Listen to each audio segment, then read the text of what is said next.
안녕하십니까. 평등 세상, 대동 세상, 함께 살아가는 세상을 꿈꾸는 까라TV입니다. 우리 말까다에서 생긴 말입니다. 까라TV는 소외받는 자, 힘없는 약자와 함께할 것입니다. 구독 꾹 눌러주시고 좋아요 꼭 눌러주세요. 이 세상 어디에나 태양이 비추듯이 누구나 행복할 권리가 있다는 것을 길을 걷다 채이는 돌멩이라 하여도 그것 없인 어떤 집도 지을 수 없다는 것. 예, 수고하셨습니다. 앞서 본 두 가지 쟁점 관련해서 재판부의 질의응답 시간을 갖기 전에 오늘 공개 변론을 앞두고 민사소송 규칙에 근거하여 각계에서 제출된 의견 내용을 조금 알려드리겠습니다. 먼저 사단법인 노동법연구소 해밀에서는 교원노조의 법의 노조 통보에 관하여 규정하고 있는 교원노조법 시행령 재구조 제1항 및 노동조합법 시행령 재구조 제2항은 법의 위임이 없어 무효로 보아야 하고, 그 결과 이 사건 법의 노조 통보는 아무런 법적 근거 없이 해기진 처분이며, 교원노조에 교원이 아닌 자의 가입이 허용되어 노조법 제2조 제4호 단서 라목의 소극적 요건이 충족된 경우라 하더라도 법 내 노조의 법적 지위를 박탈하기 위한 법의 내조 통보를 하기 위해서는 제4호 본문에 정한 자주성 등의 심사가 함께 이루어져야 한다는 의견을 제시하였습니다. 고려대학교 법학연구원 노동사회보장법센터는 노동조합법은 설립 단계에서 수리를 요하는 신고제도, 설립 이후에는 법의 노조 통보 제도를 통해 결격 사유에 해당하는 단체에 대한 적격성 판단 구조를 가지고 있으며, 이러한 관점에서 노동조합법 시행령 재구조 제2항은 집행명령이라고 할 수 있고, 이 사건 단체는 규약에서 교원이 아닌 자의 가입을 허용하고 있을 뿐만 아니라 실제로 교원이 아닌 자가 가입하고 있으므로 형식적으로나 실질적으로 현행법상 결격사유 해당성을 인정할 수 있다는 의견을 밝혀왔습니다. 그러면 쟁점과 관련하여 재판부와 질의응답 시간을 갖겠습니다. 주심이신 노태학 대법관님 질문하시겠습니까? 예, 재판장님 감사합니다. 예, 하여튼 양측에서 열띤 변론 잘 들었습니다. 여봉고 대리인께 첫 번째 제일 쟁점 자체가 이 사건 처분의 근거인데, 이 사건 처분 근거가 시행령이 무효다, 위헌 또는 위법이어서 무효다. 그런데 이것이 무효라고 하더라도 우리 학설이나 대법원 선례상으로 보면은 이 사건 법의 노조 통보를 수익적 행정행위의 직권 처리라고 본다라면은 이 법령의 규정이 없어도 가능한 것으로 보고 있습니다. 그래서 이 부분에 관해서 원고 측 입장은 어떠신지 좀 밝혀주시고, 두 번째는 이런 겁니다. 자, 오히려 근로자 아닌 자의 가입을 허용하지 않도록 하는 것이 노조의 자율성이나 주체적 확립에 도움이 되지 않겠는가. 또 이와 같이 형식적으로 간결하게 규정한 것이 오히려 행정청의 자의적인 판단을 막을 수 있다. 라는 그런 주장에 대해서 또 원고 측은 어떻게 보시는 것인지. 그 다음에 처분 사유와 존재와 관련해서 이게 물론 피고 측 주장에 의하면은 원고 조합은 이 사건 조항을 통해서, 문제된 조항을 통해서 공식적으로 해직 교원을 조합원으로 허용하고 있는 것이 아닌지, 또 해고된 근로자는 조합원을 할 수 없다는 여러 가지 어떤 국제적인 또 합치성이나 또 그런 부분을 위헌성 논란은 변론을 하더라도 이 부분에 대해서 원고 측 입장은 어떠신지, 그냥 크게 세 가지로 한번 원고 측 입장을 좀 여쭙고 싶네요. 먼저 짧게 말씀 올리겠습니다. 첫 번째 말씀 주신 것이 이 사건 설립신고서증을 교부했기 때문에 이거에 대해서 설립신고증을 철회하는, 직권으로 철회하는 수익적 행정행위의 철회로 볼 수 있지 않냐라는 말씀이신 것 같습니다.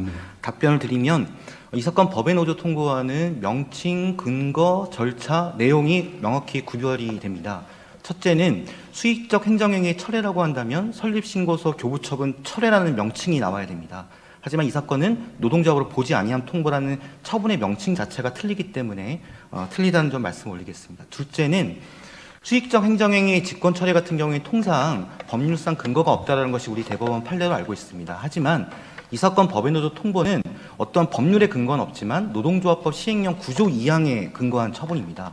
30일의 시정 기한을 정해서 시정 요구를 하고 그 시정 요구 불이행에 대한 제재 조치, 행정상 실효성 확보 수단, 불이익 조치로서 법의 노조 통보가 이루어졌습니다.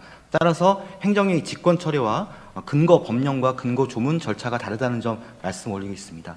세 번째, 수익적 행정행위의 직권 철회라고 할 때는 제가 아는 대법원 판례는 이렇게 되어 있습니다. 어떤 행위가 있을 경우에 그 수익적 행정행위를 지속시키면은 공익을 해할 정도로 중대한 사정 변경이 있거나 중대한 공익상 필요가 있어야지만 비로소 수익적 행정행위를 처리할 수 있다라고 되어 있습니다. 아주 속된 말로 들면은 준 것을 뺏는 것은 아예 안 준 것보다 더욱더 엄격하고 신중한 심리 절차를 이루어야 된다는 게 대법원의 법리로 알고 있습니다. 그런데 이 사건에서 문제된 이른바 해직자는 몇 명이냐? 9명입니다. 원고 조합원은 몇 명이냐? 6만 명입니다. 6만 분의 9, 비율로 0.015%의 해직자의 문제가 있다는 이유로 과연 대한민국의 유일한 6만 명이 소속된 교원의 노동조합을 없애는 게 공익상 필요가 있는가라는 점도 한번 면밀히 검토해 봐야 된다고 생각합니다. 마지막으로 수익적 행정행위 직권 철회를 할 경우에는 행정절차법상 절차를 준수해야 됩니다. 왜냐하면 법률에 근거는 없다고 하더라도 행정절차법은 준수해야 됩니다. 청문회 안 열었고 의견서 제출 기회 안 열었고 처분의 사전 통지도 없었습니다. 처분의 사전 통지 당연히 없었을 수밖에 없는 게 법의 노조 통보였기 때문에 처분의 명칭과 근거가 다르다는 말씀을 그 점에서 올렸습니다. 따라서 처분의 주체, 절차, 내용, 명칭, 형식, 방법에서 이 사건 법의 노조 통보와 명백히 구별된다는 점 말씀 올리겠습니다. 두 번째 말씀 주신 게 근로자가 아닌 자를 아예 노동조합에서 배제하면 노동조합의 자주성이 좀 더 고도로 보장될 것이 아닌가라는 대법관님 말씀이신 것 같습니다. 대법관님의 말씀 귀한 말씀 존중하고 또 타당한 측면이 있다고 생각됩니다. 하지만 한편 고민해야 될 것은 원고 노동조합의 실제 양태를 한번 봐주시면 좋을 것 같습니다. 원고 노동조합은 해직자 9명을 지키기 위해서 34명이 새로 해고됐습니다. 제가 쟁점 3에서 또 말씀 올릴 텐데요. 어떻게 보면 바보 같은 일인데 9명의 해고자를 지키기 위해서 34명이 해고가 됐습니다. 그리고 9명의 권리를 지키기 위해서 59,991명의 권리가 스스로 자기의 권리를 감내했습니다. 그러면 우리가 자주성이라는 건 누구에 대한 자주성이냐? 국가에 대한 자주성이고 사용자에 대한 자주성인데 이 사건은 국가와 사용자가 동일합니다. 이런 노동조합을 법적주의를 부인하는 게 과연 우리 헌법과 노동조합법이 생각한 원래 입법 목적일까? 라는 점도 한번 심도 있게 고민해 주시고 원고들이 계속 얘기하는 것은 근로자가 아닌 자의 가입을 허용하더라도 무조건 단 한 명만 가입하면 다 법의 노조.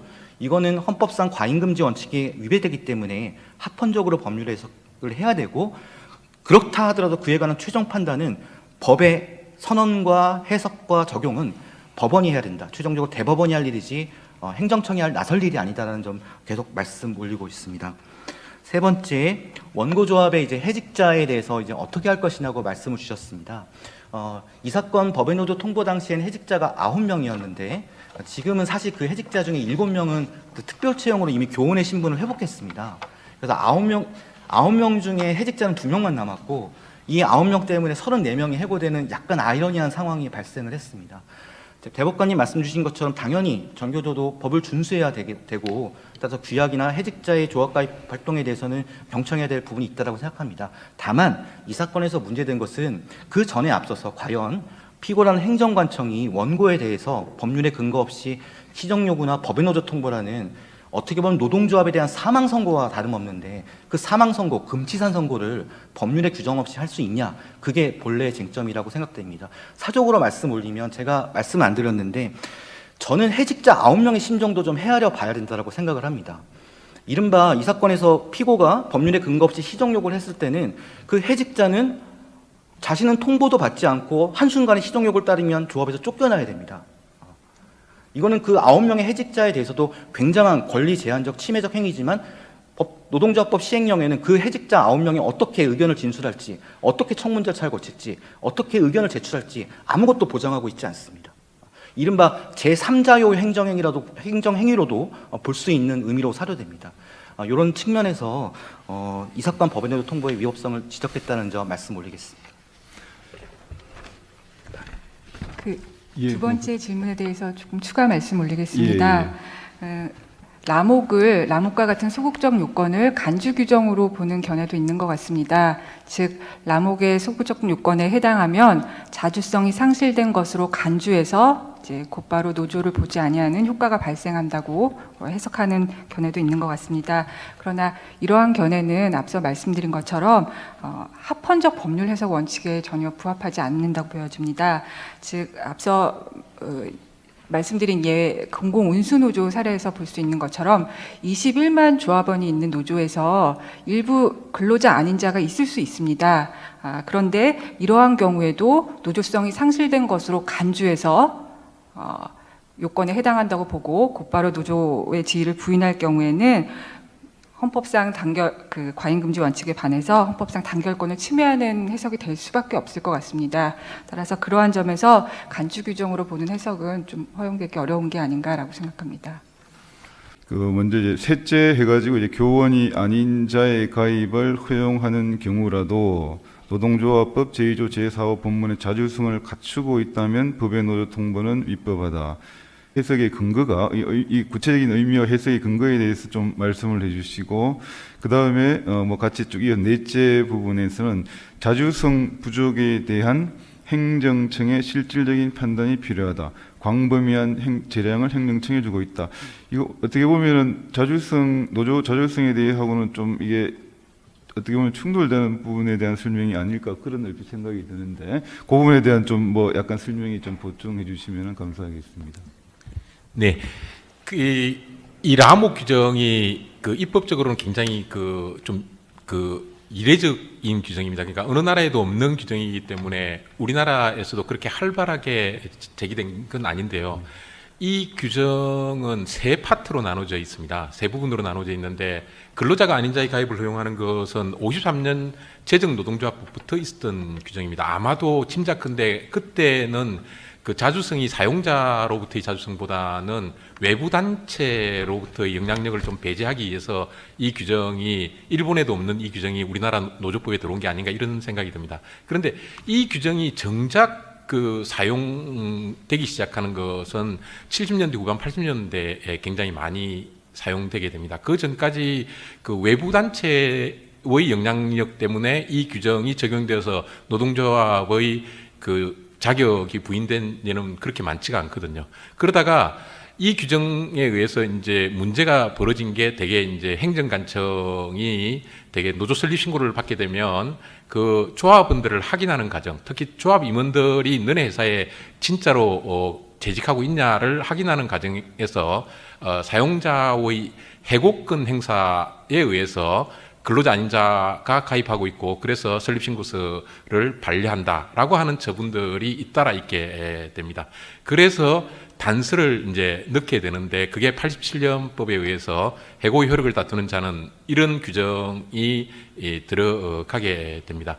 그리고 또 하나는 그러다 보니까 또 무슨 문제가 생기냐면 해고의 효력을 가장 길게 다투게 되면 조합원 자격을 계속 유지할 수 있고 그렇게 되면 매년 그 단체 교섭을 할 때마다 그 해직자의 그 복직을 갖다가 요구하는 단체 교섭이 격렬하게 벌어지니까 그 기간을 갖다가 제한하는 규정이 97년에 이렇게 들어가서 지금의 형태를 가지고 있습니다. 그래서 굉장히 입법 목적 자체가 외부로부터의 자주성 보호라는 것도 있었고 해고권 행사로부터 노동조합의 보호라는 것도 있었고 그다음에 불안정한 노사관계의 조기 종식이라고 하는 이 세 가지가 중첩되어 있는 규정이기 때문에 인위적으로 해석하기는 조금 어려운 부분이 있습니다.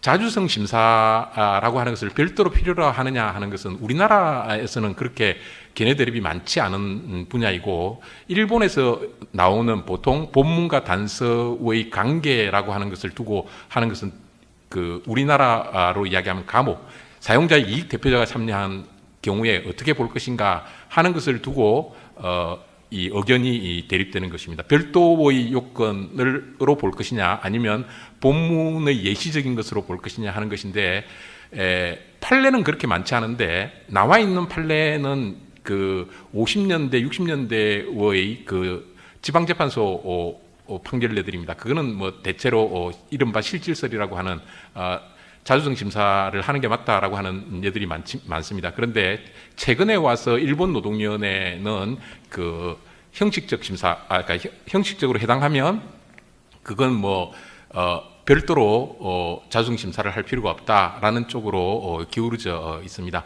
학설은 조금 어느 쪽이 이렇게 숫자적으로는 아마 그 자주성 심사를 하는 것이 좀 해야 된다라는 쪽이 많을지 모르지만 동경대를 중심으로 하는 그 학설들은 비교적 이 실질설, 그 형식설 쪽으로 조금 의견을 제시하고 있어서 어느 쪽이 더 다수다 소수다 이렇게 이야기하기는 좀 어렵습니다. 제가 모두에도 말씀드린 것처럼 우리 규정이 노동조합으로 보지 아니한다는 규정이 있으니까 법 해석을 할 때 그 법적 효과가 강하면 거기에 걸맞는 요건 해석을 하는 것이 맞지 않을까라는 생각이 있고, 그 다음에 이 규정 단서들을 갖다가 놓은 이유가 뭐냐 하면 원래는 설립 심사를 할 때 이 본문을 갖다가 심사하게 하면 행정관청이 그럴 능력이 없거든요. 또 그렇게 해서도 안 되고, 그러니까 빨리 3일 만에 서류만 보고 이 결격 요건에 해당하는 게 있는지를 보고 가급적 거기에 해당하는 그 바보 같은 짓을 설립신고할 때 별로 하지 않을 테니까 그러면 가급적 그냥 그 줘라, 설립신고증을 줘라. 왜냐하면 노동상권의 행사라는 게 노동조합이 있어야만이 행사되기 때문에 그 노동상권을 가급적 근로자들이 행사할 수 있도록, 노동조합이라는 게 그게 생긴다고 근로자들에게 그 뭐 공익적으로 굉장히 뭐 그 부담을 주는 그런 행위가 아니고, 거기에 비해서 없게 되면 근로자들은 이 노동상권을 행사할 방법이 거의 별로 없기 때문에 이 자주성 심사라고 하는 것을 이게 좀 자주성을 침해해서 노동조합으로 보지 아니할 정도에 이르렀는지를 갖다가 심사를 해야 되지 않겠는가, 이런 겁니다.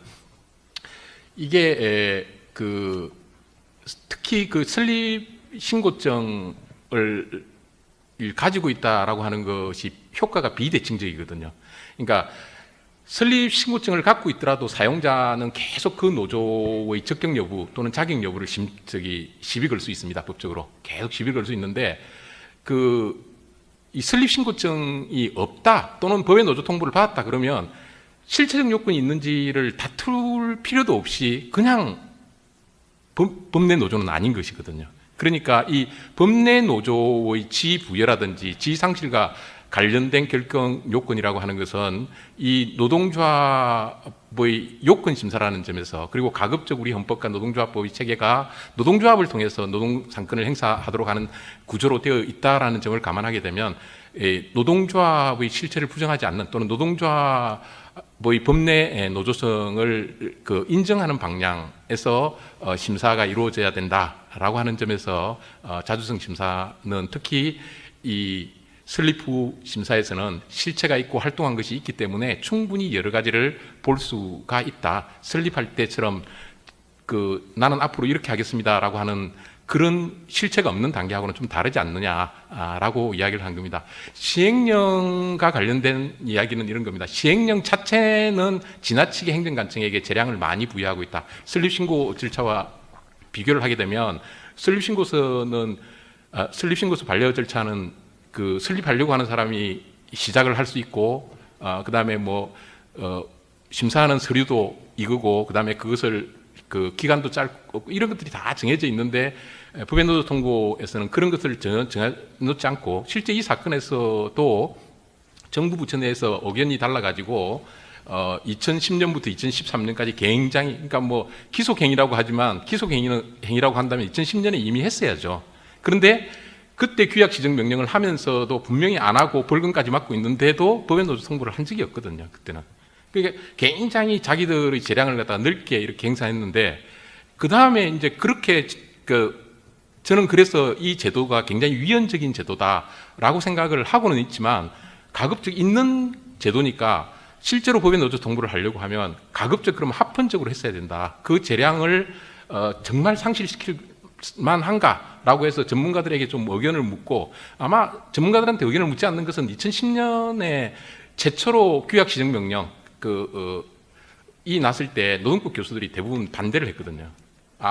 이게 좀 이상한 시정 명령이다. 그리고 문제가 많은 조항 대해서 행정관청이 지나치게 지금 개입을 하고 있다라고 생각해서 서울 지역에 있는 노동법 교수들 한 15명 정도가 다들 이 문제가 있다라고 해서 이게 용역 보고서도 만들고 뭐 이렇게 해서 그걸 국회에서 발표도 하고 막 그랬거든요. 그래서 아마 그 청문 절차 같은 것을 생략하지 않았나. 그러니까 그냥 행정관청이 계속 시정 요구하고 몇 번 하다가 결국 그냥 단독으로 기속 행위니까 그냥 한다. 뭐 이렇게 한 게 아닌가 싶습니다.